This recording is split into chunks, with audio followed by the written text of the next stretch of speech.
Hello सांगमाने आपने video देखि channel को सब्सक्राइब करंतु। पालमपुर नाम का एक गांव होता है जो कि श्रापित होता है। वहाँ आधे सूरज आधे चांद का श्राप होता है। एक रोज उस गांव के सरपंच की बेटी सुनी थी कई सालों बाद अपने गांव आई। वो शहर में पढ़ाई करने गई हुई थी, लेकिन जब वो अपने गांव पहुंची तो वहाँ का नजारा देखकर हैरान रह गई। वहाँ कुछ जगह तो चांद की चांदनी और कुछ जगह सूरज की तेज रोशनी थी। ये सब देख वो हैरान थी। जब वो अपने घर के अंदर गई तो उसने देखा उसकी माँ बिस्तर पर बीमार पड़ी है। अरे बेटी तू आ गई, हम कब से तेरी राह देख रहे थे। कैसी है मेरी बच्ची? मैं बिल्कुल ठीक हूँ बाबा, लेकिन ये माँ को क्या हुआ? कुछ नहीं बेटी, थोड़ी बीमार हो गई है, दवाई चल रही है। तू हाथ मुंह धो ले, मैं खाना लगा देता हूँ। बाबा ये इस गांव में क्या हो रहा है? आधे गांव में सूरज और आधे गांव में चांद की रोशनी, भला ऐसा क्यों? ये बड़ा अजीब है, मैंने आज से पहले ऐसा कभी नहीं देखा। ये सब इस गांव को लगे श्राप के कारण हुआ है बेटी। श्राप? कैसा श्राप बाबा? दरअसल ये सब इस गांव के लोगों के आलस के कारण हुआ है। क्या भाई, स्कूल से घर से स्कूल बड़ा ही बोरिंग समय जा रहा है यार। सही कह रहा यार, काश कि ऐसा होता कि हमें स्कूल ही नहीं आना पड़ता और हम घर पे ही सोते रहते।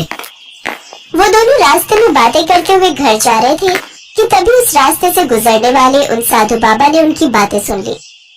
जब वो साधु थोड़ा और आगे बढ़े तो उन्होंने देखा कि कुछ लोग आराम से पेड़ की छाया में बैठकर ताश खेल रहे हैं। उन साधु ने देखा उस गांव के सभी खेत सूखे पड़े हैं और सभी आलस के कारण या तो अपने घरों में सोए पड़े हैं, लेकिन खेतों की तरफ किसी का ध्यान ही नहीं है। उनमें काम करने के लिए कोई तैयार ही नहीं है। साधु बाबा उन आदमियों के पास जाते हैं और कहते हैं, ये कैसा गांव है? यहाँ खेत खाली पड़े हैं और कोई भी खेती नहीं कर रहा है।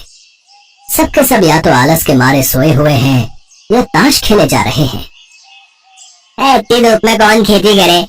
धूप में काम कर करके हम गांव वालों का शरीर खराब हो जाएगा। और नहीं तो क्या, काश ऐसा होता कि इस गांव में आधी धूप और आधी छांव होती। जिसका धूप में काम करने का मन करता वो धूप में करता, और जिसका छांव में काम करने का मन करता वो छांव में करता। उनकी बातें सुन साधु बाबा क्रोधित हो गए और कहने लगे, मैं इस गांव को आधे सूरज और आधे चांद का श्राप देता हूँ।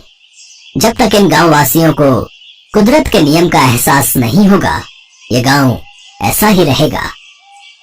उनके वहां से जाते ही अचानक आधे गांव में अंधेरा छा गया और आधे गांव में सूरज की रोशनी आ गई।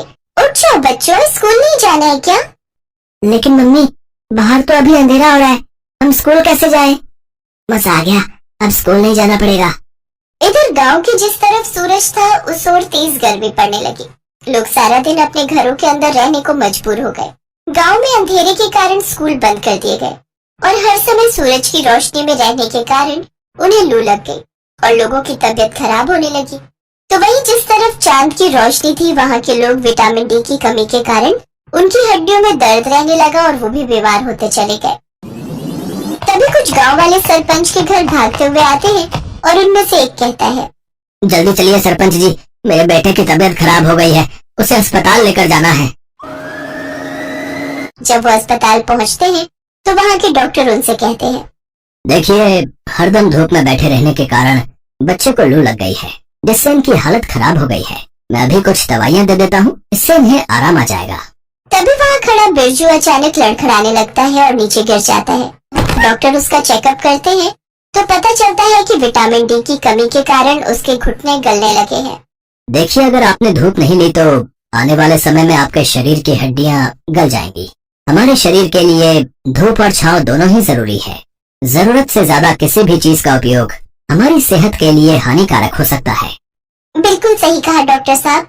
ठीक उसी तरह हमारा शरीर भी जब तक काम करेगा वो ठीक रहेगा, और अगर इसे आराम करने की आदत पड़ गई तो यह हमें नुकसान पहुंचाता जाएगा। इससे जो कुदरत का नियम है उसे वैसे ही चलने दो। सब गांव वालों को अपनी गलती का एहसास हो जाता है और बाबा उस गांव को श्राप मुक्त कर देते हैं। सब ठीक हो जाता है। दिन के समय सूरज और रात के समय चांद निकलता है।